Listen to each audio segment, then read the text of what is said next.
السلام علیکم ورحمۃ اللہ وبرکاتہ۔ لرن قرآن ود اجمع ایمان میں خوش آمدید۔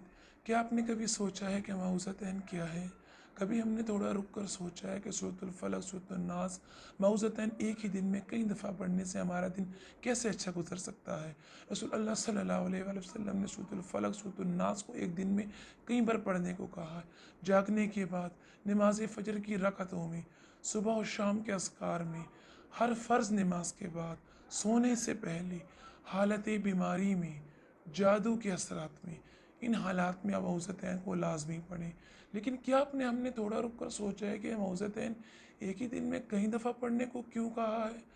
کیا ہم معوذتین کو اپنے دن میں ہونے والی حرکات سے جوڑ پائے ہیں جو جادو اور حسد کے علاوہ بھی ہیں؟ ہم سب سے پہلے شر کے معنی دیکھتے ہیں ناظرین۔ شر ہر قسم کی برائی اور خطا کو کہتے ہیں۔ تو ہمارے ایک دن میں ہونے والے واقعات میں کہاں کہاں شر چھپا ہوتا ہے؟ مثلاً صبح اٹھتے ہی نیند کی کمی کا وسوسہ شیطان کی طرف سے تنگ کرتا ہے۔ صبح کا روٹین کسی بھی وجہ سے اپنے وقت پر نہ ہونا ہمیں پریشان کرتا ہے۔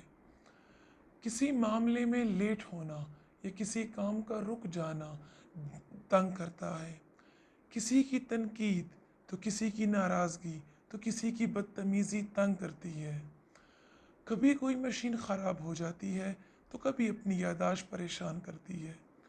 کبھی اپنا ہی دل کوئی ایک بات پکڑ کر بیٹھ جاتا ہے۔ کبھی اپنے گناہ پریشان کرتے ہیں تو کبھی اپنے گناہوں کے نتائج پریشان کرتے ہیں۔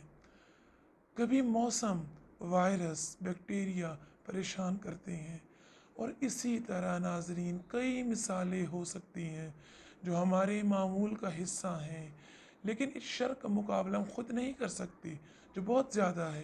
پھر ہم ان کے حل کے لیے سب سے پہلے کس سے رجوع کریں؟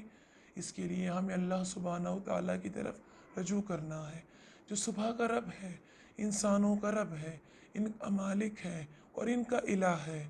جس مخلوق میں شر کے جو پہلو پائے جاتے ہیں، میں ان میں سے ہر قسم کے شر سے ہم نے اللہ سبحانہ و تعالیٰ کی پناہ مانگنی ہے۔ اسی کی طرف رجوع کرنے کے لیے معوذتین پڑھنا ہے۔ آئیے سنتوں کو اپنی زندگی میں شامل کریں۔